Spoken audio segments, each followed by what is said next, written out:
What is good, guys, and welcome to today's video. It feels so good to finally be at this stage, but the car is jumping on the dyno today. But before we do, we have some things that we still need to do. First of all, we need to hook up the wideband gauge, which we just need to plug it in and give it a positive and ground. Need to hook up the boost gauge, just tee into the vacuum line we got going to the ECU, so that's super easy.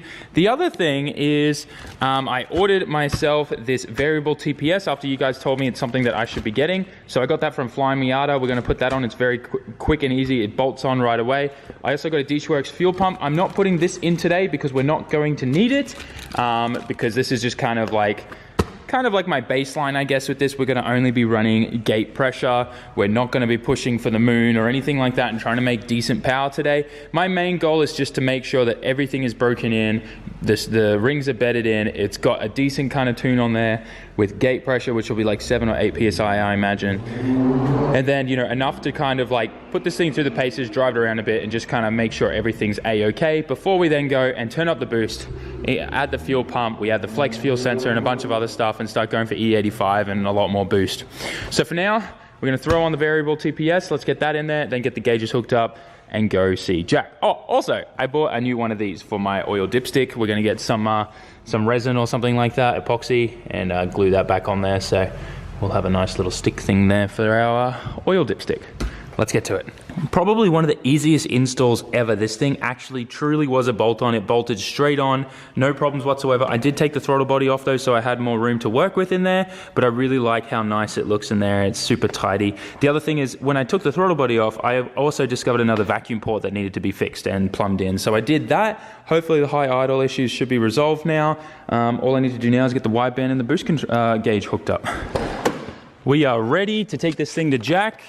I've done probably the quickest, dodgiest wideband install in the history of SAMMIT's life, but hey, it works. We're not going to look at wires or anything right now. It's working, and that's all that matters. The next thing that we need to know that's working. Yeah, boy. And she's idling so much better with the IAC plugged in and everything, now that we got that extra vac line in there. All right, yes. Hey, I'm sure Jack's seen worse things on the dyno, hey. So just kind of cruising at idle. We're definitely a bit lean, which is why we're coming to see Jack. Jack the man's gonna save the day. So we just finished strapping her in. Because this is rear wheel drive, so only 2-wheel drive, you don't need to cross over your straps, something I just learnt today, Jack taught me. So I've got her all strapped in. Jack's gonna jump in the driver's seat in a little bit. One thing we do need to do, because we have the variable TPS now, so I need to open the Mega Squirt, and we gotta change a little jumper pin in there to let it know that we've now got a variable one. Something I didn't know until now, so we gotta change that as well. But otherwise, as you can see, we're ready to be doing some dyno pulls, get this thing broken in, a nice little safe tune, gate. We're only gonna be doing waist gate pressure, we're not going for the moon. We'll drive around a little bit, huh? 30 pounds, get out of here, Alex. You're a bad influence. Yeah, so just a really good tune for braking in the engine, driving it around a bit, and then obviously we'll come back in a couple days. We'll turn up the boost, have a bit of fun with the boost controller. We'll set up some other parameter safety things and stuff like that. Start to use the full extent of the Mega Squirt ECU, like triggering fans and boost control and all that other stuff. So I'm really excited, and I can't thank Jack enough. He's outside right now just picking up a car, but man, this is gonna be fun. Just opened the Mega Squirt, and this is the little jumper right here. You can see it says variable. We've got to connect that together, so we're gonna put the jumper on there, install it back into the box, and then plug it all back into the loom, and then we're good to go. So Jack's been working on getting the idle perfect, and now we're gonna get our base timing all sorted out as well. And you can see there's a little mark there, so he's gonna lock that now. You can't really see it on the camera just because of frame rate stuff, but this is a very important step. If you go to any dyno to get a tune and your tuner doesn't check for base timing, then go to another tuner, all right? It's super important. So our timing was about 10 degrees out, so now that we've set our base timing, we're all good. And, oh, that's me. That's you? All right. And now we can start looking at playing around with some other tables and things like that. But the best thing is everything is going smooth. Not a single leak anywhere. It sounds really, really good. Jack, does the engine sound good to you? It sounds very good. Right? Hell yeah. Here we go. I probably should have taken the stickers off the tires before we went on the dyno, but they'll disintegrate and disappear in a little bit.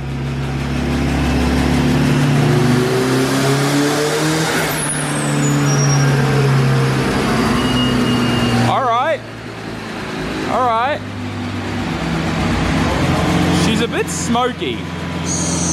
I think we've got a turbo issue. I think we have a turbo issue.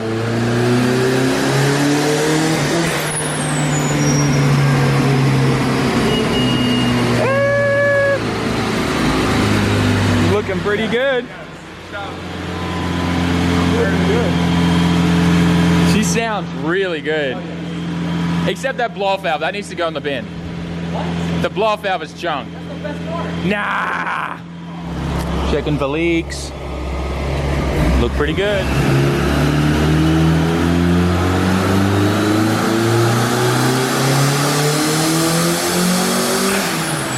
Damn! That's insane. So good. All right, I see a bit of smoke kind of happening up here. So just gonna make sure that's just like the ceramic coating burning off the manifold. Yes, it is. So we look like we're good there. Making sure there's no other issues with oil leaks or anything. We're good. Dude, this thing sounds good. What did we just pull? 154 just then, and that's like the first pull. That's cool. What PSI was that? About 8. About 8? That's not bad. That's good for a break-in tune. Yeah. Dude, the thing sounds so responsive. It's very nice, yeah. Hell yeah.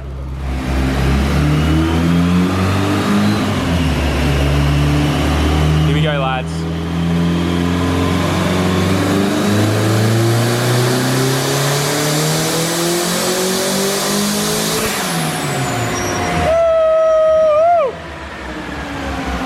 Yeah. So I think we have a turbo problem. This thing's putting out a bit of smoke. Is it? Yeah. Oh, what do you mean? No, like I just think it's leaking oil through the turbo. Oh, it may have been just residue on the turbo. You think so? It could be. All right. I think this is the first time. She's a bit smoky though. It's not smoking back there, is it? A little bit, yeah. Was it? Yeah. I think it's possibly because the restrictor. It could be the restrictor. Yeah, we need to just like, maybe I drilled it out too big for the oil pressure that my boundary pump produces. So that's probably what it is. So it seems like I will have to get a different restrictor that's a bit smaller for the turbo, but otherwise this thing's looking good.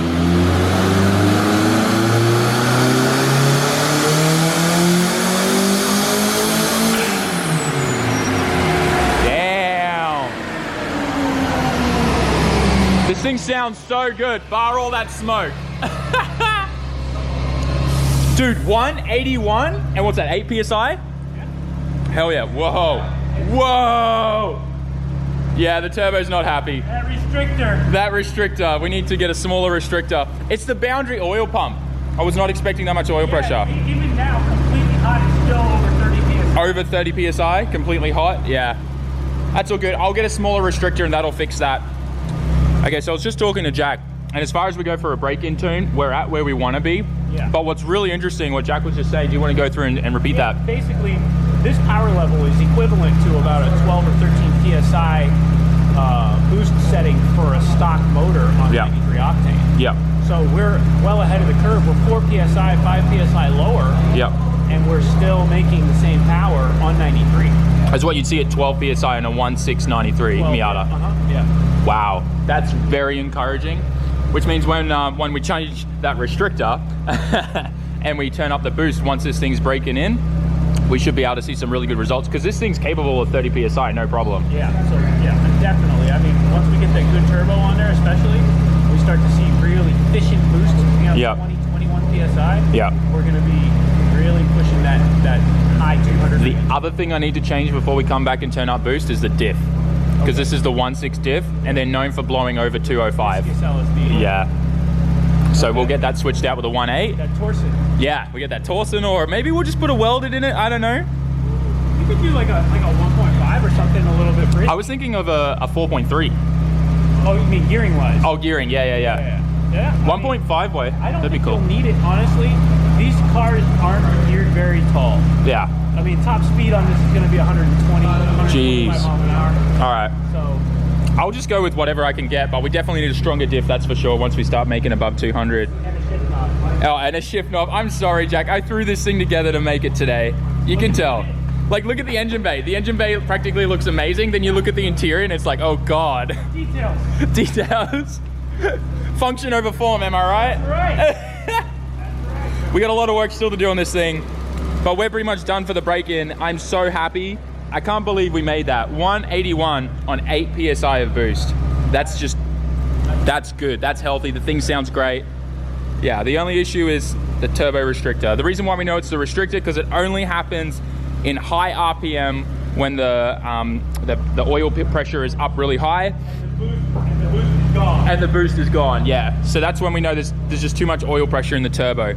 So I've got the opposite issue of Chris. Chris had no oil pressure in the turbo. I have too much. I'll tell you honestly, most of those problems can be solved not just with the restrictor, but also with a more higher flowing drain. Yeah. So usually it's better to err on the side of making the drain flow more. Okay. Because I have a dash 10 and there's no kinks or anything in it all the way through to the pan. It's hard. Sometimes you just can't do it. And at that point, you need to go down. Lower the restrictor, yeah. And especially with such high oil pressure. Exactly, yeah. I'm so pumped, man. I'm just going to touch the gas. This motor is fully warm, 200 degrees. Yep. Watch this oil pressure. I'm just going to touch it. It's so good. It's like 80 PSI. Right? Just a flick of the throttle. Yeah, the moment you flick the throttle, the smoke started. So that in itself would lend you to make it smaller restrictor. For sure. Need this. I see. I drilled it out because Chris needed more pressure in his turbo. But yeah, I guess I need the opposite because I've got the boundary oil pump. I didn't even put 2 and 2 together for that, so that's funny. Yeah. Dude, thank you so much. Yeah. You're the man, honestly. This is what we do. It's so simple too. Guys, I have to say as well, quick plug for HP Logic and Jack and what he does. If you need any tunes or anything like that, please hit him up. He does remote stuff right now with the whole pandemic anywhere in the States. Did you see his last video? Yeah. I did a little bit of remote tuning there just to get him started. I Yep. was peacefully at home in my sleepwear, so I didn't want to have to come back out to help him, and I knew I was able to do it remotely, so we did that. But for this step, we needed the dyno. Yeah. This is the difference. Yeah. Having a car set up, ready to go. If your car is set up and ready to go, something like this, and you just need the tuning part, I can help. Yeah, for sure. All right, man. Good job. I can't wait to come back for stage 2 and then stage 3. Stage 3 is the exciting one. More stages. Yeah, man. All right, we are done for today. Time to unstrap this puppy. I am so happy with the results. They couldn't have gone any better. I literally cannot thank Jack enough. Absolutely mad lad. He stayed late into the night for me. Like, it's like 10 p.m. right now. So this thing seriously performed incredibly. So happy. Need to get another oil restrictor and then we'll be ready to go have some fun on the street. Something so satisfying about releasing these straps. I don't know why, but I just love the feeling of them like the tension being like released. I don't know. That sounded weird now that I just verbally heard that spoken. You guys know what I meant. So I got Jack to quickly throw up the graph for a comparison of when we baselined this thing. Do you remember when we baselined this thing? I do. We were super impressed with it. I was. It made 100 flat. That's crazy. Right? I'm impressed. So this is where we're at now. This was before. We made 100 flat and 89 torque. Yeah. The gains are ridiculous. It's big. It's huge for such little PSI. Think about it. That's like I mean, realistically, it's at 80%, or, I mean, I know the number's a little different, but roughly an 80% gain. 100%. Not 100%, 80%. Well, you know what, no pun intended, but So, you know, that's a big amount of power huge. for such a little amount of boost. We literally only added 8 PSI, and that gave us an 80% increase. Good. That's amazing. You know, the old adage, 10 PSI is 10 horsepower? Yeah. You definitely lived up to it. For sure. That's 93 octane. On the 85, this would definitely be north of 190. Yeah. Maybe even, dare I say, 200. On 8 PSI. That would be insane. That's insane. And I was a bit concerned, I'm not gonna lie. I was pretty concerned with dropping the compression of this engine, but it doesn't seem like it's really... You know, these motors, they start with a relatively low compression to begin with. Yeah, like 9 to 5, so it's not that high. Yeah, so the drop is not enough to create like a very big difference. Okay. So, and we made up for it with boost. For sure, clearly. So, nice lightweight flywheel. Yep. It's really nice lightweight flywheel, quick spooling turbo. those things. Which I'm surprised about, honestly, considering the origin. the origin of where that thing came from. Yeah, I mean, you made it look a lot better than it is, I guess, but it still performs. It's doing what it's supposed to do. I don't know if I would trust this turbo at like 15 psi or so, but at 10 psi or 8 psi in this case, all day. For sure. All day. Yeah, and as you guys know, we've got a couple more stages. We've got 3 stages total. This is the first one done, which is break-in.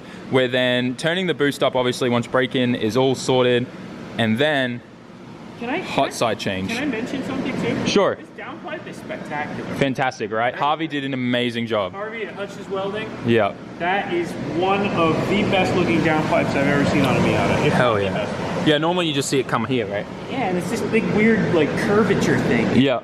So this actually is very straight. Yep, and he did a nice little pie cut there to like bring it back and tuck it in here. And your little notch that you made there to yeah, well, Tommy did that for me. And that made a huge difference too. Huge so difference. Much room to make that yeah. Well, it wasn't going to work any other way because unfortunately there was a manufacturing default with my manifold. Right. So. Yeah. But yeah, no, I'm really impressed. We've got to heat wrap that, obviously. We're making a shield here to protect this. A couple dyno runs is fine, but if I start drifting this or we go for a long drive, this is going to start melting and things will get affected for sure. You got to heat shield everything up. Yeah. But I'm so pumped. Like, things couldn't go better. I was so nervous. Like, so much has been on my shoulders with this build. He told me off camera. He's like, I can't believe I'm so nervous about this. Yeah. Don't be nervous. You did everything correctly. Give me an RB, man, and I'm not nervous at all. But building Miata from the ground up. I'd be more nervous with an RB than a BP. Yeah. I'll tell you that right now. Isn't that funny? You know you've got issues when you're more comfortable with an RB on the dyno. Yeah. That's saying something. That is saying. Yeah. All right, Jack, thank you so much, bro. I'm going to go have some fun in my Miata, which I thought were words I would never, ever say.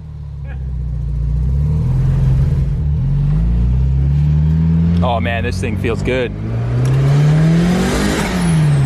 What?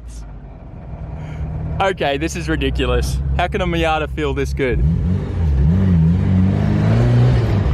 This is so good.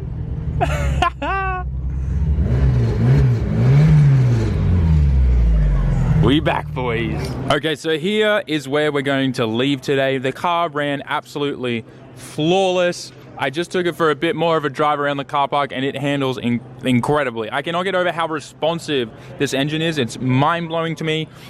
Makes me want another Miata really, really bad after this one gets given away.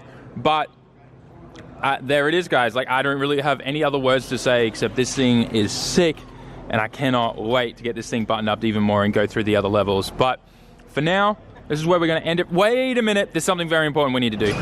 Where is it? It's in this box here. There where it is. Here we go. Yeah. Put that on so you don't have what? to press. Hey, I wasn't going to say that.